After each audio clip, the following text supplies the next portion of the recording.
Amém. Louvado seja o nome do Senhor. Queridos, nós vamos ler mais uma vez, nós lemos no início do culto, mas agora na nossa reflexão, Lucas capítulo 2, versos número 11, 10 e 11.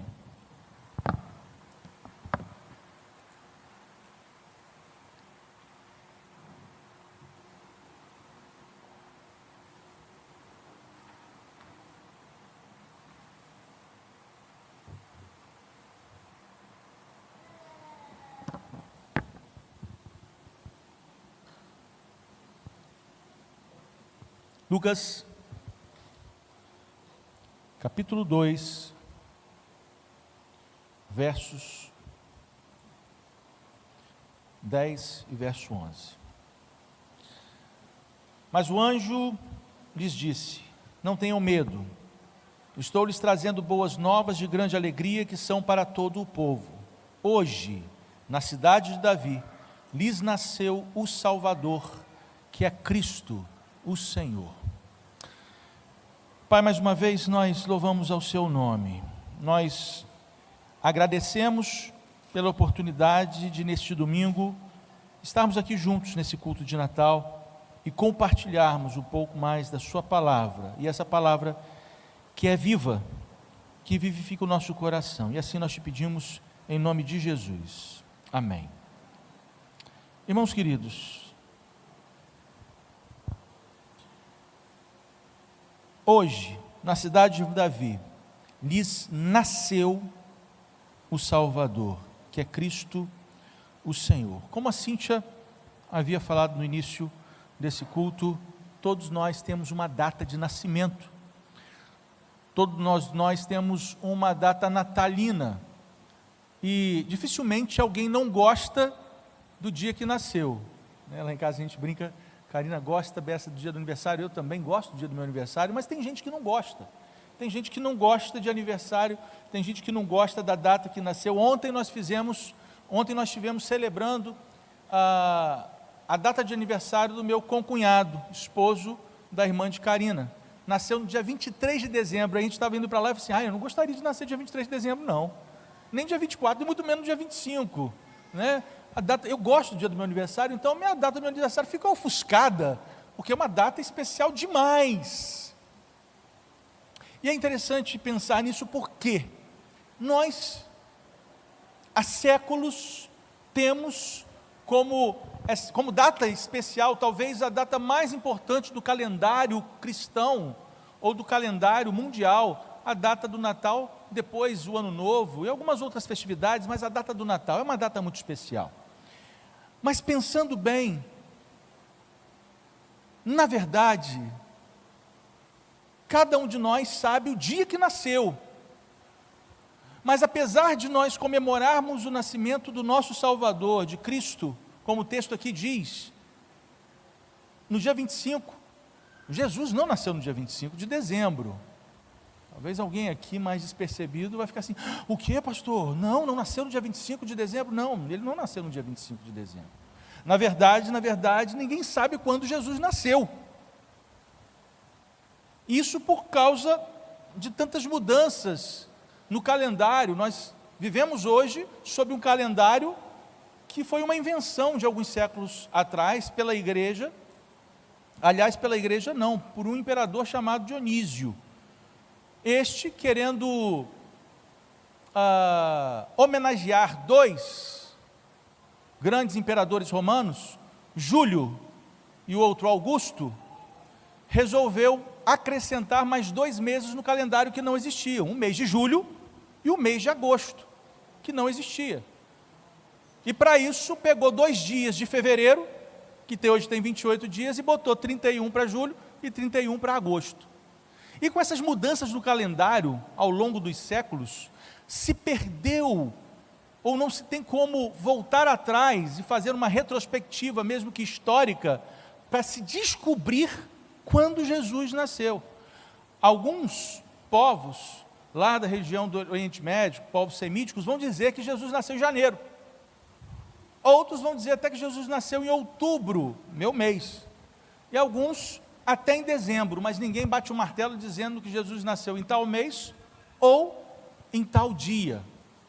Isso cria, de certa forma, um desconforto até para algumas comunidades cristãs. Se você não sabe, existem algumas igrejas que não celebram o Natal, aqui em Campos, inclusive, não celebram o Natal. Hoje é um dia de culto normal em algumas igrejas. Por quê? Porque eles entendem que é uma falácia. Eles acreditam que não há motivo de celebrar o nascimento de um Jesus, por não ser de fato a data do seu nascimento. E principalmente porque, aí sim a igreja, há alguns séculos atrás, estabeleceu que dia 25 fosse a data do aniversário de Jesus. Mas o interessante é o motivo pelo qual. A igreja entendia que precisava ser uma data importante no calendário mundial. E existia, naquele tempo, uma festa que trazia multidões para Roma, no mês de dezembro. Era uma festa dedicada ao deus Apolo. As pessoas vinham de todos os lugares do reino, todos os lugares do império, para Roma, para celebrar a festa de Apolo. E era uma festa dos excessos. Naqueles dias, durante 3, 4 dias, as pessoas se dedicavam a beber e comer, beber e comer, beber e comer. Pelas ruas e vielas de Roma, existiam, desculpa a expressão, vomitórios. O povo romano tinha umas coisas esquisitas. Vomitórios, onde as pessoas comiam e bebiam fartamente, exageradamente, descontroladamente. Iam lá e aliviavam o estômago. E voltavam para a festa nas barraquinhas, para continuar comendo durante 3 dias, até o último dia, dia 25 de dezembro, que era o dia do solstício de inverno na Europa Ocidental. Ali naquele dia, 25 de dezembro, eles pegavam a estátua do deus Apolo de dentro do seu templo, colocavam em procissão, rodeavam o estádio em Roma, a aplausos e euforia do povo, e depois colocavam novamente a estátua de Apolo lá dentro. Então percebam bem, a igreja escolheu o dia 25 de dezembro para ser o aniversário de Jesus, porque era o dia mais importante de festividades de uma deidade pagã. Mas não fique assustado, a ideia da igreja era tirar o foco de Apolo e dar o foco a Jesus. Trazer o povo, aproveitar que o povo vinha para Roma para adorar Apolo, e com o passar do tempo passar a adorar a Jesus. Por isso nós comemoramos dia 25, o aniversário do Mestre, Senhor Jesus. E algumas igrejas não comemoram porque acreditam que seja um absurdo dar a Jesus um dia de aniversário que antes era dado a uma deidade pagã, ao deus Apolo, a um deus dos excessos, numa festa dos excessos. E alguns vão pensar que isso de fato tem algum sentido, vão dar razão a isso, outros não vão pensar nisso, mas com toda sinceridade, meus irmãos, eu acho que pouco importa se foi o dia de Apolo, se foi o dia de Afrodite, se foi o dia de Zeus, se foi o dia de qualquer outro deus, ou se dia 25 foi ou não foi o dia que Jesus nasceu. Porque o texto que nós lemos aqui em Lucas retrata uma promessa. E se Deus quisesse retratar a data, essa data teria sido retratada por Lucas. Talvez, se Deus quisesse retratar uma data, a leitura do texto ficaria da seguinte forma: hoje, dia tal, na cidade de Davi, nasceu o Senhor, que é Cristo, Jesus, que é o Cristo Senhor. Hoje, dia 25 de dezembro, na cidade de Davi, nasceu o Salvador, que é Cristo Senhor. Hoje, 10 de janeiro, na cidade de Davi, nasceu o Senhor, nasceu o Salvador, que é Cristo Senhor. Perceba que Lucas ele não tem nenhuma preocupação em estabelecer aqui na sua narrativa, estabelecendo uma data. Não é essa a prerrogativa, não é esse o interesse, não é esse o propósito. O único propósito que nesse texto nós vemos o evangelista Lucas determinar e definir é que em algum momento da história, o Deus excelso, todo-poderoso e soberano entra na história para se comunicar conosco com uma finalidade: se tornar o Salvador. Isso nos faz pensar e refletir sobre uma pergunta que nessa noite nós precisamos fazer.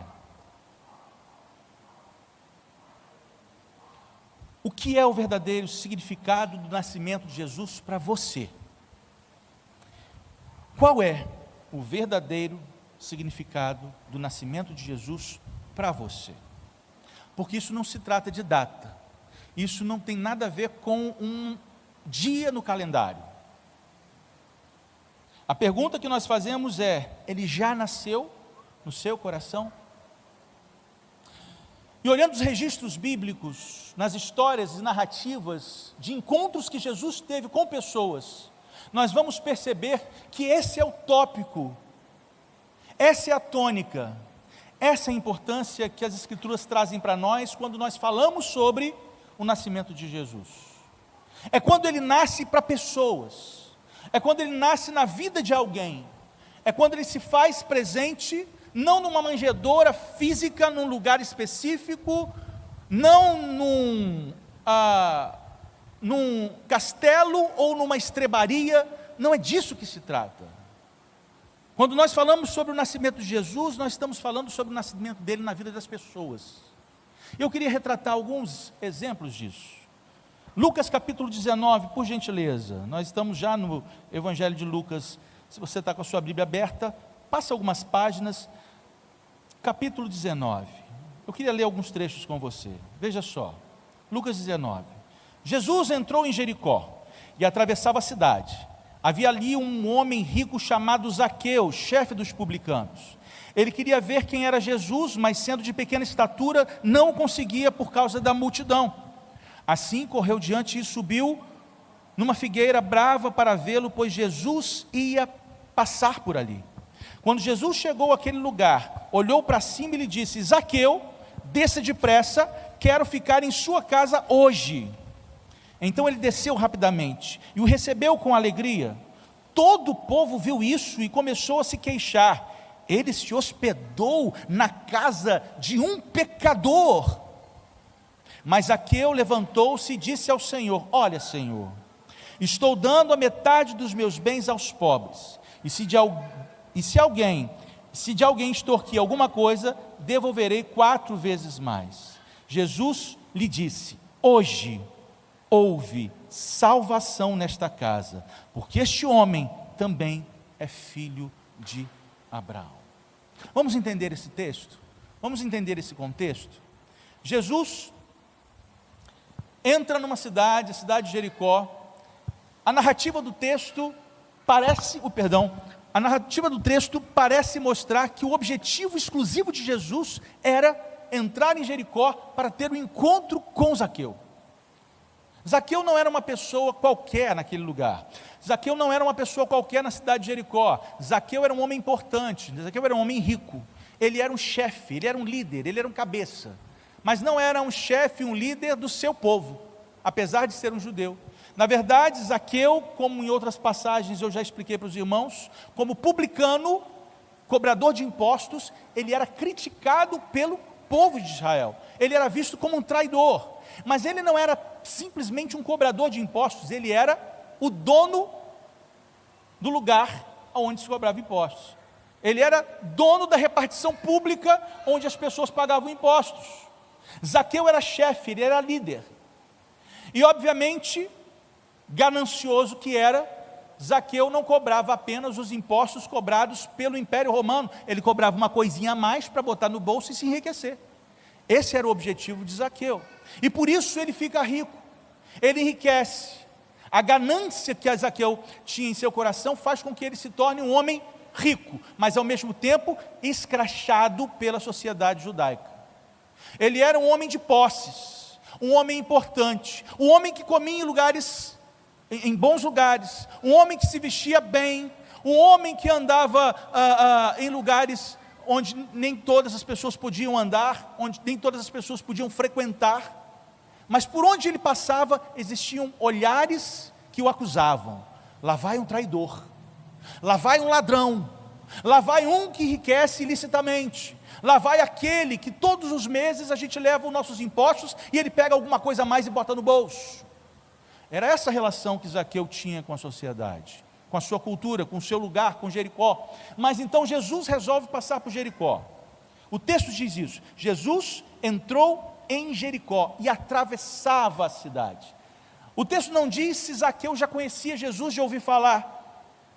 Talvez ele já o conhecia de ouvir falar, um tal de Jesus, um homem, um líder, um rabino, um mestre, alguém que tem seus seguidores, vai passar por Jericó. Talvez Zaqueu já tenha ouvido falar que Jesus era alguém que fazia milagres, e que dizia que perdoava pecados. Isso aguçou certamente a curiosidade de Zaqueu, a ponto de um homem de baixa estatura. Existe uma canção bem antiga, que a gente canta na igreja, né? Quando eu falo essas coisas aqui na igreja, eu acabo me denunciando, né? Zaqueu pequeno, quase um anão. Como é que era? O pessoal conhece, né? As irmãs de escola bíblica dominical ficam olhando para a minha cara com um sorriso, né? Não se canta mais essas coisas, não. A gente tem que voltar a cantar essas coisas para as crianças. Zaqueu pequeno, quase um anão, desejava, ansiava, precisava ver Jesus, e ele sobe no alto de uma árvore, para lá de cima olhar Jesus de maneira ocular. E Jesus vem passando. Como eu falei com os irmãos, o texto dá a ideia de que Jesus quer passar por Jericó apenas, ou com a intenção de encontrar com Zaqueu. Ele olha para Zaqueu, ele sabe que Zaqueu está ali curiosamente para vê-lo, para observá-lo. Ele fala com Zaqueu: Zaqueu, desce e depressa, porque eu quero entrar na sua casa. Alguns textos dizem: eu quero repousar na sua casa. Zaqueu entra na sua casa, entra naquele lugar, e olha só o que diz o texto no versículo 7, todo o povo viu isso e começou a se queixar. Ele se hospedou na casa de um pecador, de um traidor. A multidão, as pessoas que seguiam Jesus, as pessoas de Jericó, olhavam para Jesus e questionavam agora Jesus, porque Jesus resolveu entrar na casa de Zaqueu. Mas havia um objetivo para isso. Jesus não entrou na casa de Zaqueu para comer das melhores iguarias que Zaqueu tinha para oferecer, apesar de acreditar que Jesus saboreou coisas gostosas, uma mesa bem farta na casa de Zaqueu. Jesus não entrou na casa de Zaqueu para conhecer a sua casa suntuosa, bela, bem equipada, bem planejada, ornamentada. Jesus não entrou na casa de Zaqueu para isso.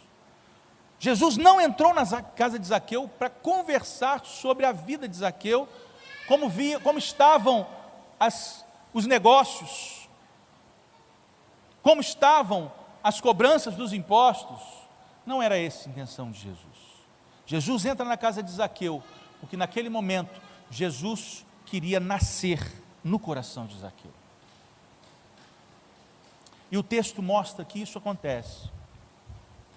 Mas Zaqueu levantou-se e disse ao Senhor: olha, Senhor, estou dando a metade dos meus bens aos pobres, e se de alguém extorquir alguma coisa, devolverei 4 vezes mais. Jesus lhe disse: hoje houve salvação nesta casa.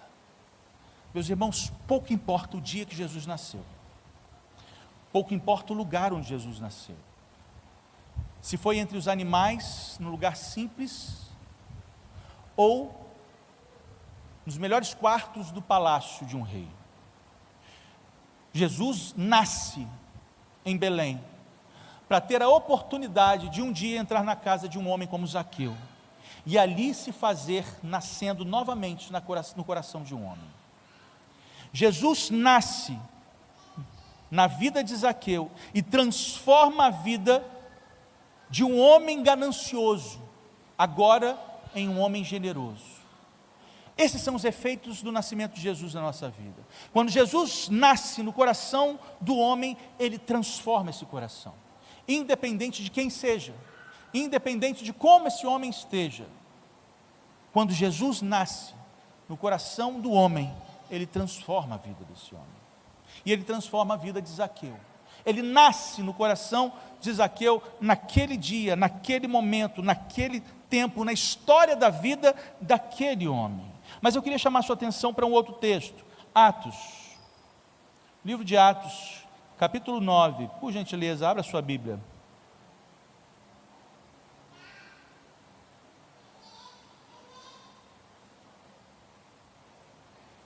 A partir do versículo 1 nós lemos assim: enquanto isso Saulo ainda respirava ameaças de morte contra os discípulos do Senhor, dirigindo-se ao sumo sacerdote.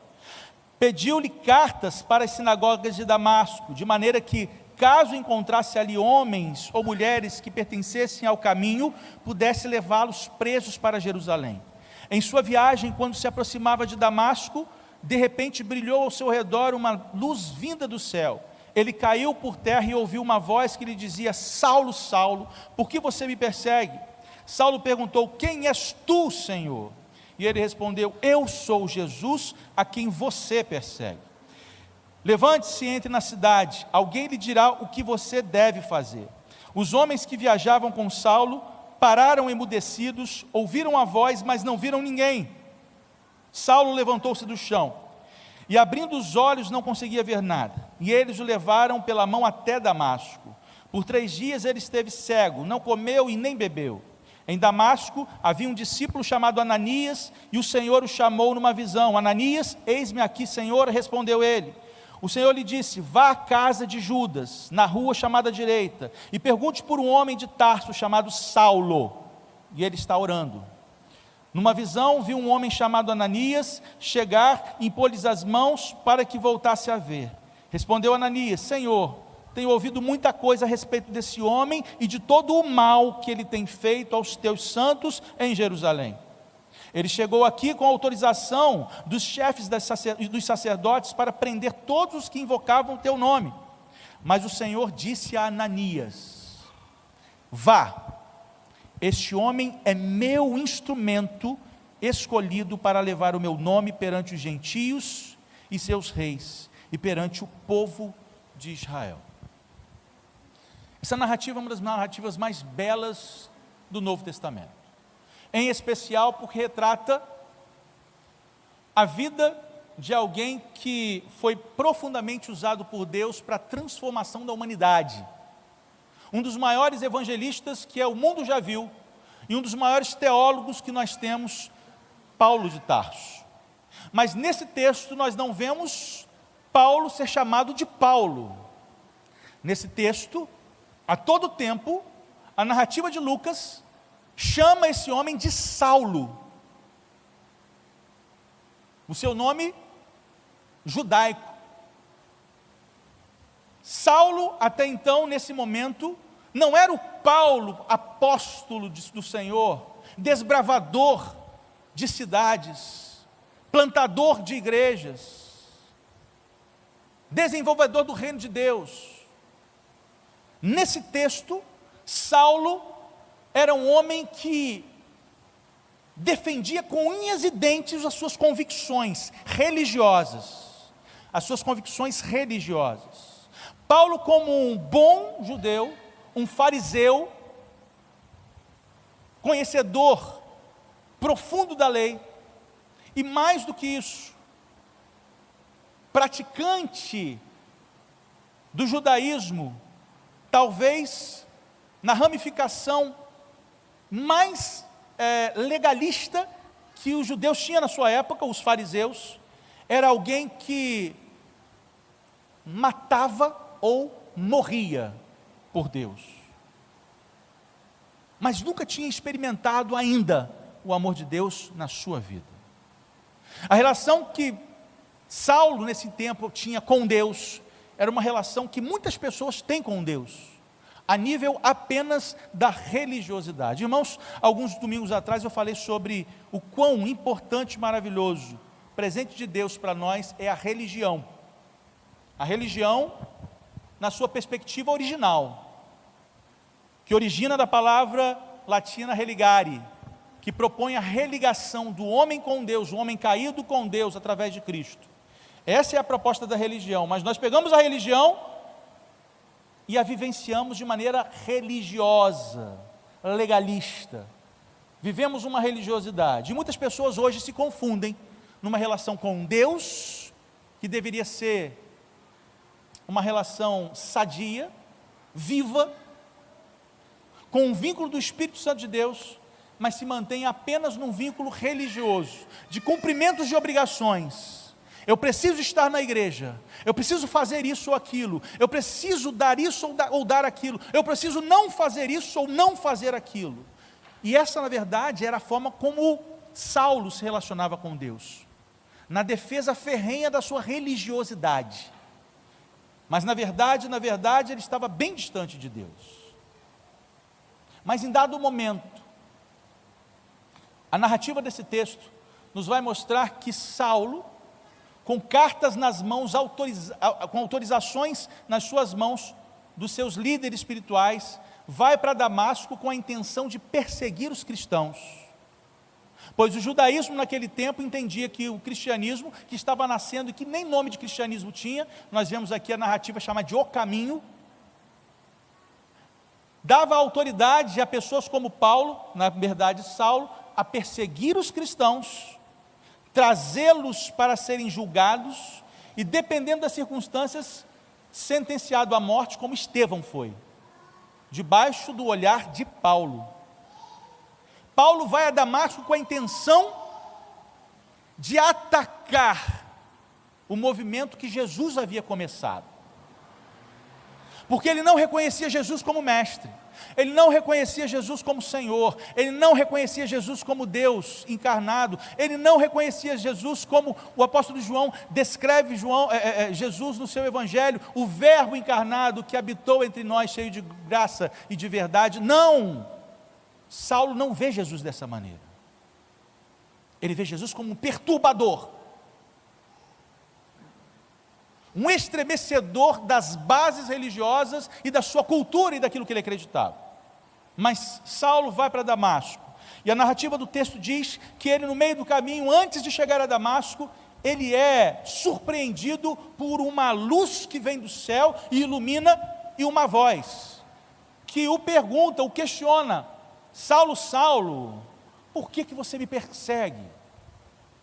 Ali começa a mudar a coisa. As coisas começam a mudar de figura, porque o texto aqui diz, aqui na narrativa de Lucas em Atos, que Saulo responde: quem és tu, Senhor, com S maiúsculo. Esse Jesus que outrora era perseguido por Saulo, agora é chamado de Senhor com S maiúsculo. E como dizem aí no ditado popular, Saulo literalmente cai do cavalo. E ali começa uma transformação na vida de um religioso. Jesus nasce no coração de Saulo, transformando-o agora não mais em Saulo, mas em Paulo. Antes perseguidor da igreja, agora do plantador de igrejas. Antes inimigo de Cristo, agora servo de Cristo. Antes religioso, agora discípulo do mestre. Conseguem perceber a diferença? E essa diferença teve uma chave. A chave foi o nascimento de Jesus, mas não o nascimento lá, narrado em Lucas capítulo 2. O nascimento que aconteceu naquele instante em que Paulo cai do cavalo. Naquele instante em que ele ouve essa voz que brada dos céus, no instante em que a luz brilha de tal ponto que o cega fisicamente, mas abre o seu olhar espiritual e percebe o quanto de religiosidade havia no seu coração. Irmãos, quando Jesus nasce no coração do homem, ele transforma a vida de um homem religioso ou de uma mulher religiosa em uma discípula e um discípulo de Jesus. Quantas pessoas hoje vivem uma experiência com a igreja apenas de religiosidade, mas nunca experimentaram o nascimento de Jesus de fato na sua vida e no seu coração. O texto de Atos que nós acabamos de ler nos mostra que o nascimento de Jesus transforma a vida religiosa. Eu queria ler mais um texto com os irmãos. João, Evangelho de João, capítulo 21.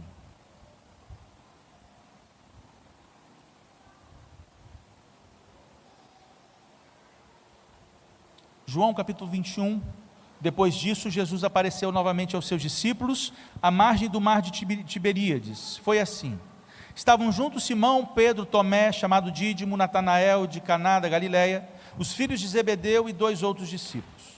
Vou pescar, disse-lhe Simão Pedro, e eles disseram: nós vamos com você. Eles foram e entraram no barco, mas aquela noite não pegaram nada. Ao amanhecer, Jesus estava na praia, mas os discípulos não o reconheceram. Ele lhes perguntou: filhos, vocês têm algo para comer? Não, responderam eles. Ele disse: lancem a rede do lado direito do barco e vocês encontrarão. Eles a lançaram e não conseguiram recolher a rede, tal era a quantidade de peixes. O discípulo a quem Jesus amava disse a Pedro: é o Senhor. Simão Pedro ouviu dizer isso, vestiu a capa, pois havia tirado, lançou-se ao mar. Os outros discípulos vieram no barco arrastando a rede cheia de peixe, pois estavam apenas a cerca de 90 metros da praia. E quando desembarcaram, viram ali uma fogueira, peixes sobre as brasas, um pouco de pão. Disse-lhe Jesus: traga alguns peixes que acabaram de pescar. Simão Pedro entrou no barco e arrastou a rede para a praia. Ela estava cheia, tinha 153 grandes peixes. Embora houvesse tantos peixes, a rede não se rompeu. Jesus lhes disse: venham comer. Nenhum dos discípulos tinha coragem de lhe perguntar: quem és tu? Pois sabiam que era o Senhor. Jesus, aproximando-se, tomou o pão e o deu a eles, fazendo o mesmo com o peixe. Esta foi a terceira vez que Jesus apareceu aos seus discípulos depois de ressuscitou dos mortos. Depois que comeram, Jesus perguntou a Simão Pedro: Simão, filho de João, você me ama realmente mais do que estes? Disse-lhe: sim, Senhor, tu sabes que te amo.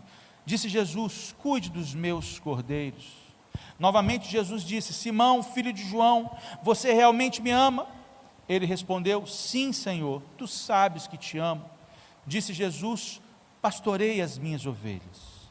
Pela terceira vez ele lhe disse: Simão, filho de João, você me ama? Pedro ficou magoado por Jesus lhe ter perguntado pela terceira vez: você me ama? E lhe disse: Senhor, tu sabes todas as coisas e sabes que te amo. Disse-lhe Jesus: cuide das minhas ovelhas. Jesus havia ressuscitado nesse contexto. A passagem deixa claro como estava o coração de Pedro. Ele estava com alguns dos seus amigos, companheiros de caminhada com Cristo, os seus discípulos. Ali estavam alguns que conheciam a pesca, o mar. Pedro, possivelmente, sentado à beira-mar, pensando na vida, desculpa a expressão, pensando nas burradas que havia feito. E vamos nos lembrar da burrada principal que Pedro havia feito, negando Jesus no momento em que Jesus estava ali sendo levado para julgamento. Ei, eu conheço aquele lá, aquele é um deles. Não, nunca vi esse homem. E nós conhecemos a história. Pedro nega Jesus 3 vezes. Ele vê tudo. Ele vê Jesus olhar para ele no momento em que o galo canta, e ele o nega pela terceira vez. O seu coração se enche de remorso, de arrependimento, de tristeza profunda, angústia na alma. Pedro continua observando tudo. Jesus é levado ao sinédrio, é espancado, é cuspido. Jesus é sentenciado, é levado para Pilatos.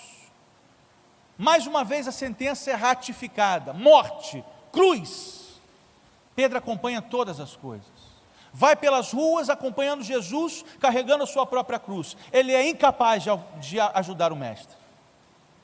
Pedro continua, vê Jesus sendo levantado no madeiro, vê toda a cena, Jesus morrendo, Jesus sendo retirado, Jesus sendo levado para o túmulo.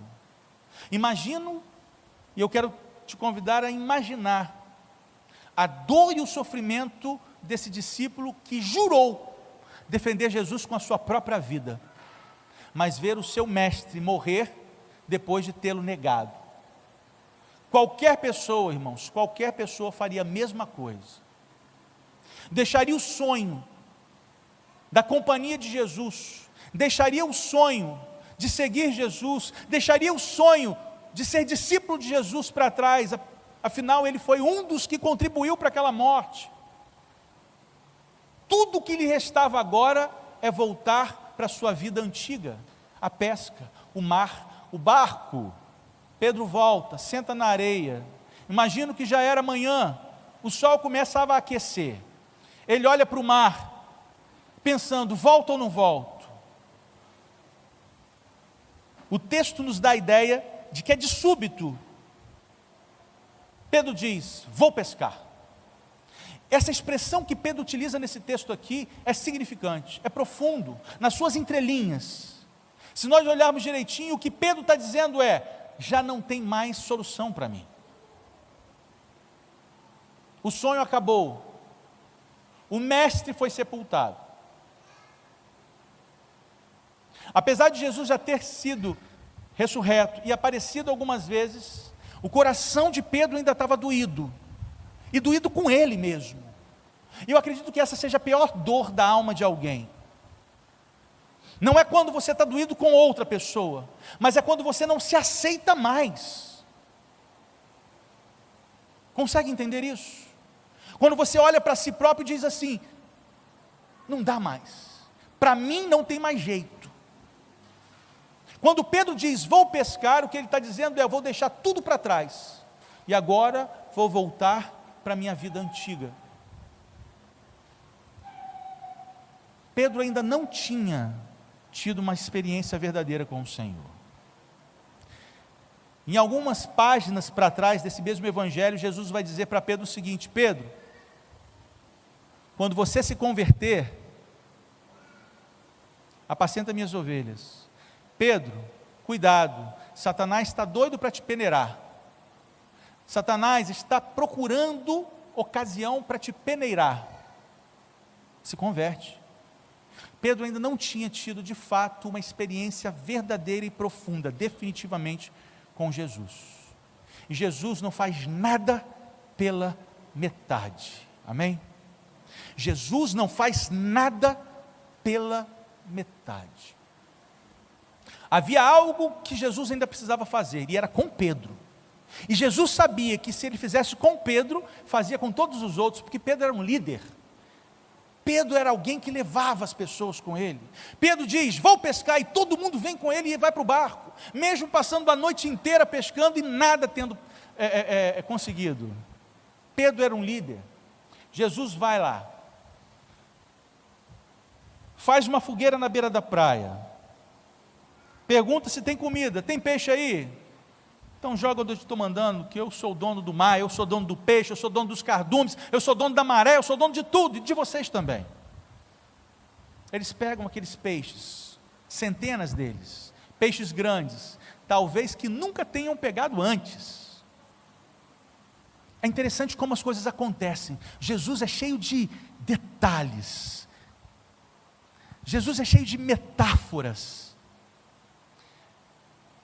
Dias antes, Jesus tinha sentado na Páscoa, partindo o pão, dando a cada um dos discípulos, partindo aquele alimento, distribuindo o vinho. Jesus agora está rodeado dos seus discípulos, precisava de um tratamento com eles. Jesus pega o peixe e parte o peixe e dá para eles, igual havia feito alguns dias antes, lá na festa da Páscoa, antes da sua crucificação. Naquele momento, há um momento, eu acredito que há um ambiente de extrema contrição entre os discípulos. Nós estamos novamente com o Mestre, Ele está partindo conosco novamente o alimento, Ele está em comunhão conosco novamente, e eu fico imaginando o rosto de Pedro, desconcertado, envergonhado, tímido, cabisbaixo diante de Jesus. Talvez nem querendo pegar da mão de Jesus aquele alimento para comer, de tão envergonhado que estava. E Jesus faz as perguntas célebres que nós lemos nesse texto, 3 vezes, para cada negativa, para cada uma das vezes que Pedro negou: você me ama?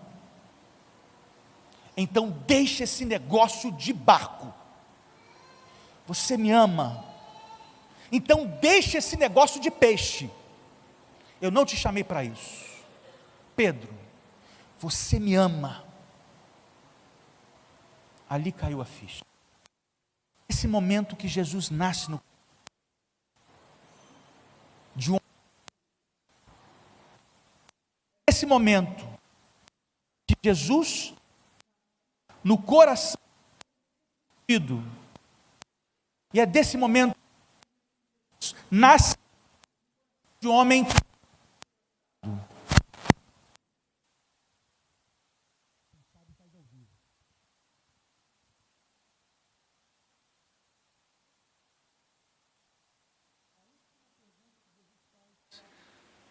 sobre o amor de Pedro a ele.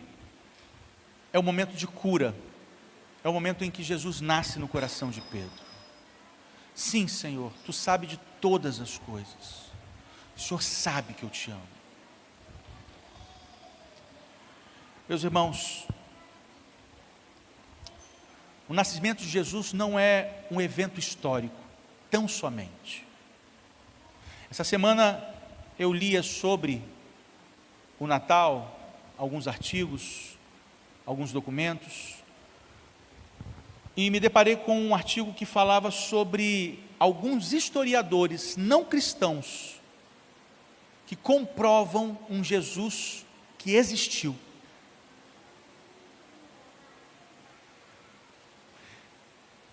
Mas se não houvessem historiadores que comprovassem Jesus como Jesus histórico, sinceramente isso não faria a menor diferença. Porque o que nos faz estarmos aqui hoje, nessa noite, não é a data do dia 24 para o dia 25, não é o dia 25 de dezembro. O que nos faz estarmos aqui nessa noite, não é uma data de calendário, não é mais uma Páscoa, mais um Natal, ou qualquer outra data comemorativa de um calendário cristão como nós temos, não é. O que nos faz nessa noite estarmos aqui, é o Cristo que nasce dia após dia no coração do homem. Quando os anjos, narrados por Lucas, no capítulo 2, versos 10 e 11, declaram: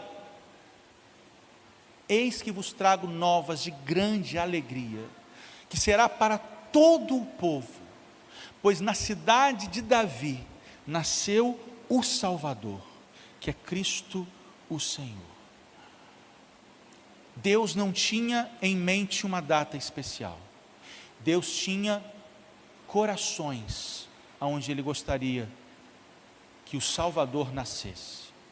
E a pergunta que ecoa na história e que nós fazemos nessa noite: Jesus já nasceu no seu coração? Talvez a sua história não seja a história de um ganancioso como Zaqueu. Talvez a sua história não seja uma história de um religioso como Paulo. Talvez a sua história não seja uma história de um desiludido como Pedro. Isso também não importa, porque Jesus entrou na história da vida desses 3 personagens bíblicos e mudou a vida deles a partir do momento em que Ele nasceu no coração deles. E Ele quer fazer a mesma coisa nessa noite, em cada um dos corações que estão aqui nessa noite, e daqueles que nos acompanham pela internet, pelo nosso canal do YouTube. Ele quer mudar a sua história, Ele quer entrar na sua história, independente de qual seja a sua realidade e a sua situação. Ele pode nascer e transformar o seu coração. Nessa noite, daqui a pouco, quando nós estivermos reunidos com os nossos familiares, você vai voltar para sua casa. Certamente existe lá algo preparado, uma mesa muito bem posta, vermelho, verde, branco, guirlandas, luzes, presépio, uma árvore de Natal, quem sabe, coisas gostosas para comer, a rabanada que não pode faltar, tudo vai estar lá. Mas tudo isso se torna sem sentido, como a sua vida se torna sem sentido, se essa noite Jesus não nascer no seu coração e na sua vida. E eu te convido a abrir o seu coração para que ele nasça. Vamos orar? Deus glorioso, nós nos constrangemos diante das suas benesses, na sua bondade, nós nos constrangemos diante da sua misericórdia, que é retratada nas páginas desse livro, que é retratada nesse evangelho que nós acabamos de ler, o evangelho de Lucas, nesse capítulo 2, um relato que não muda a vida apenas de uma família por um bebê nascer, como em tantas outras famílias, como nas nossas famílias, os nossos filhos nascem, e é um presente de Deus para nós, e nós nos alegramos com isso, mas esse nascimento que aconteceu há 2000 anos atrás, é algo que muda a vida de todos os homens, de todas as mulheres na humanidade. É o nascimento não apenas de um bebê para uma família, mas para todas as famílias. A narrativa desse texto deixa isso claro. É algo que vai acontecer em benefício de todo o povo. Essa alegria que invade, que emana a mente e o coração de cada família espalhada por todo esse planeta. Mas como é frustrante saber, Pai, que como Zaqueu viveu, Paulo viveu, Pedro experimentou, existem pessoas que ainda não experimentaram esse nascimento em seus corações, o nascimento do Salvador. Senhor, em nome de Jesus, toca nos corações nessa noite, para que haja transformação, para que haja mudança, assim como o homem que era mal visto, criticado, apontado na rua, como Zaqueu, pessoas nessa noite talvez se sintam indignas do nascimento do Salvador em seus corações. Senhor, em nome de Jesus, remove esse sentimento, porque se o Senhor fez com Zaqueu, o Senhor pode fazer com qualquer homem. Se o Senhor transformou um perseguidor, que aplaudia a morte de pessoas inocentes, por causa da sua filosofia e das suas crenças, o Senhor também o pode fazer hoje, na vida de pessoas que vivem uma experiência apenas religiosa com o Senhor, fazendo-se nascer também nos corações. Senhor, em nome de Jesus, talvez nessa noite, existam pessoas neste lugar, ou que nos ouvem pela internet, vivendo a mesma experiência de desilusão que o apóstolo Pedro, de não achar mais sentido na sua vida, na sua história, na sua existência, de parar e ficar olhando para o mar e pensando, o que eu estou fazendo? Qual é o sentido da minha vida? Eu perdi o sentido da minha vida, não tem mais o que fazer. O que mudou a vida de Pedro, a sua história, a sua palavra diz que foi o nascimento do Salvador no seu coração. Senhor, em nome de Jesus, traz isso também na vida dos meus irmãos que aqui estão, e daqueles que nos ouvem, Senhor, para os desiludidos, desalentados de alma, o nascimento do Salvador, que traz significado, que traz vida, que traz razão, em nome de Jesus, Senhor, que nós possamos experimentar, não hoje, não agora, mas todos os dias, o nascer do Salvador em nós, para que nós possamos, como diz o texto, nos alegrar, viver uma vida plena de alegria e satisfação, que só podemos experimentar no Senhor, em nome de Jesus, amém. Irmãos queridos, que essa noite seja uma noite de muita alegria na vida, na família de cada um dos irmãos, no lar, na família de vocês, que essa palavra possa encontrar uma morada em cada um dos corações. Amém? Que a graça do Senhor Jesus, o amor de Deus o Pai, a consolação, inspiração e o poder do Espírito Santo sejam sobre todos vós, hoje e para sempre. Amém. Deus nos dê uma semana de vitória.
Euforia no dia de Natal, dia de alegria, Jesus nasceu. Céus e terra celebram o dia do Rei, por isso estamos aqui pra cantar mais uma vez.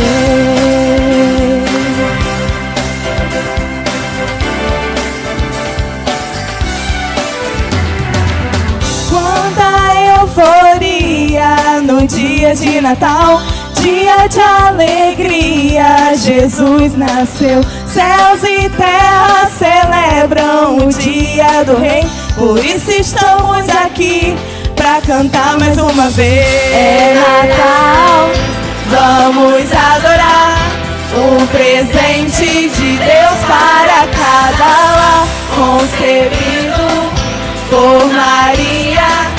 Quanta paz nos traz, hoje é Natal.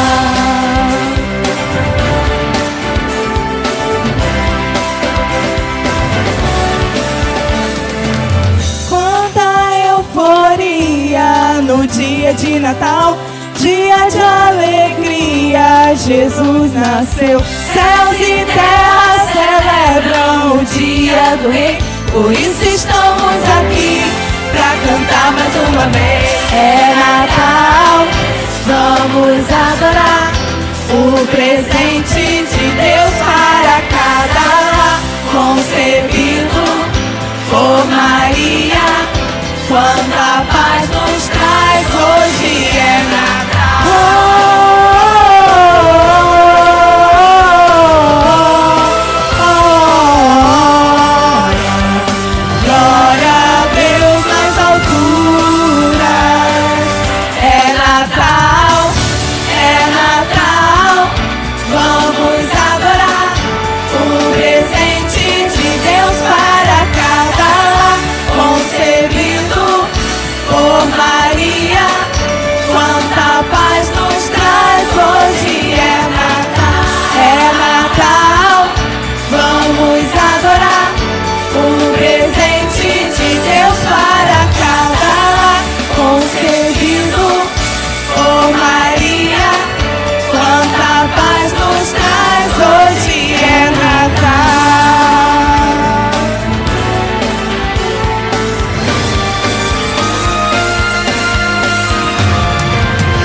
Natal.